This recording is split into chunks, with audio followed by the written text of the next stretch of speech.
Welcome to our kitchen. Today we prepare two medieval vegetable recipes, lentils and mustard greens.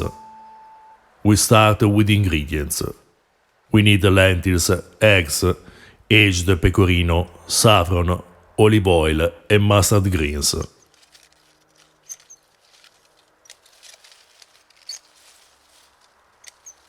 You can substitute the mustard greens with any other green leaf vegetable.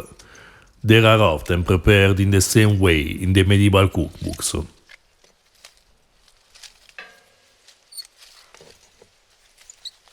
And then the fresh herbs, thyme, marjoram and rosemary.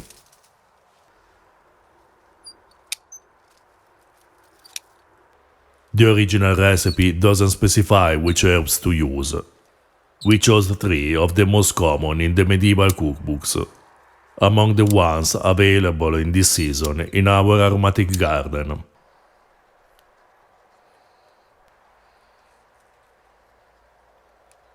First, we mince the fresh herbs.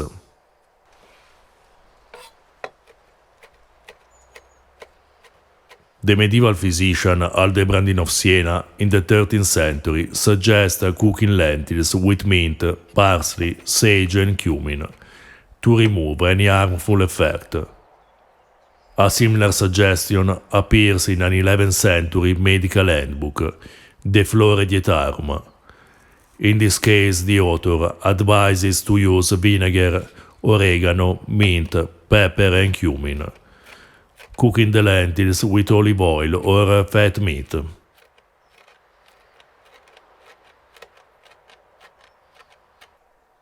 We soak the saffron in warm water.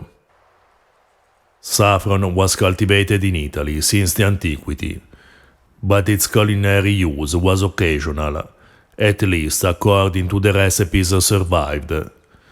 It seems that it was appreciated mainly as a perfume, as Pliny writes. During the Middle Ages instead, the demand for saffron grew and began to be imported. Hence the reason why there were 2 names for it. In the cookbook we are using for the lentil recipe, the Arabic name safrano or safranum appears 50 times. The Latin word crocus instead, just 13. Now we cook the lentils in salted water. The cooking time changes considerably depending on the lentil variety. The aim is to overcook the lentils until they start to dissolve. Our lentils took a little more than 30 minutes.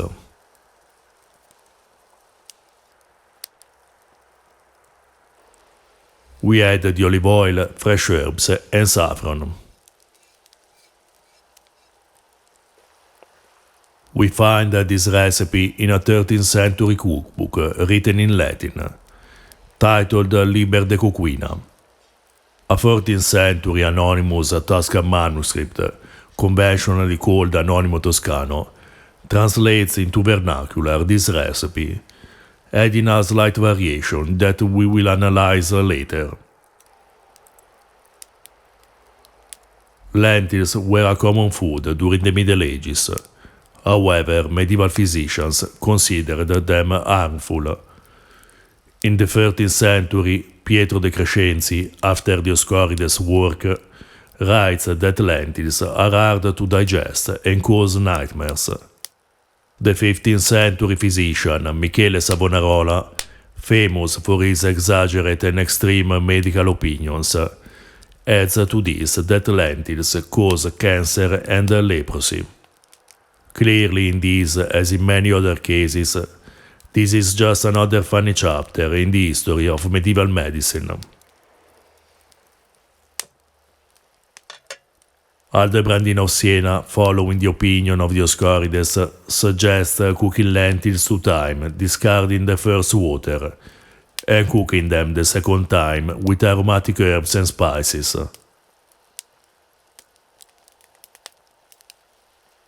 The anonymous author of the Liber de Coquina clearly doesn't seem worried about medieval physicians' concerns. Meanwhile, we prepare the mustard greens.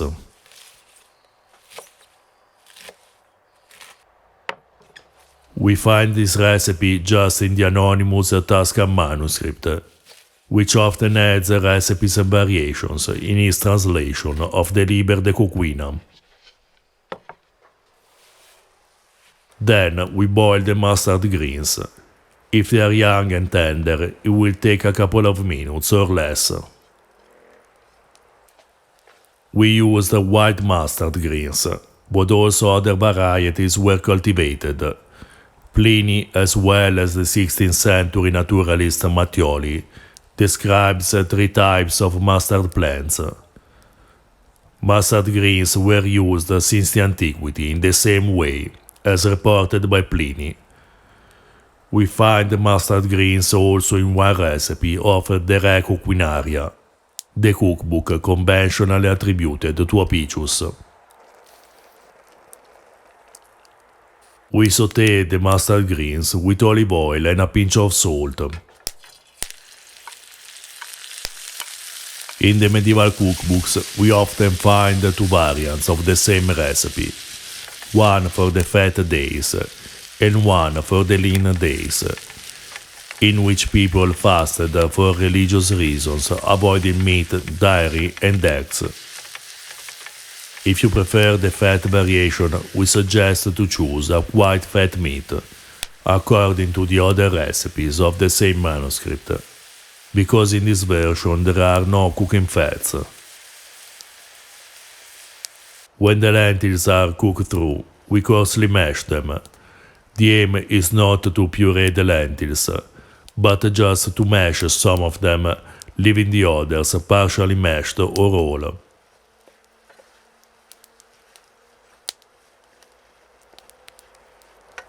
We find legumes cooked with the same technique in several medieval recipes, and also in ancient Roman cuisine. A few months ago, we prepared fava beans from the cookbook conventionally attributed to Apicius, using a similar method. You find the link in the description below.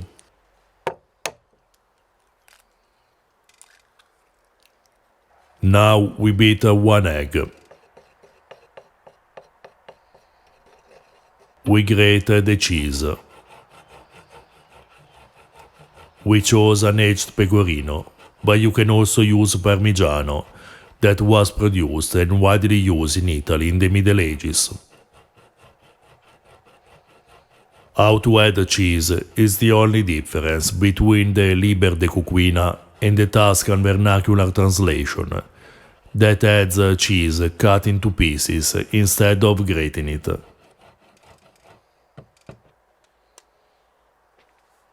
We add the egg and cheese, stirring for a few seconds until the cheese melts. Finishing the recipes with eggs and cheese, not necessarily both, is quite common in medieval cuisine.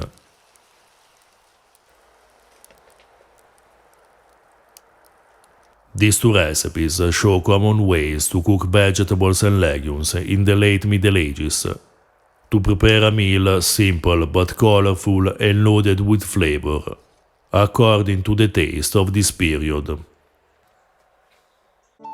If you're interested in ancient foods and flavors, or you're just looking for unusual and delicious recipes, please subscribe our channel.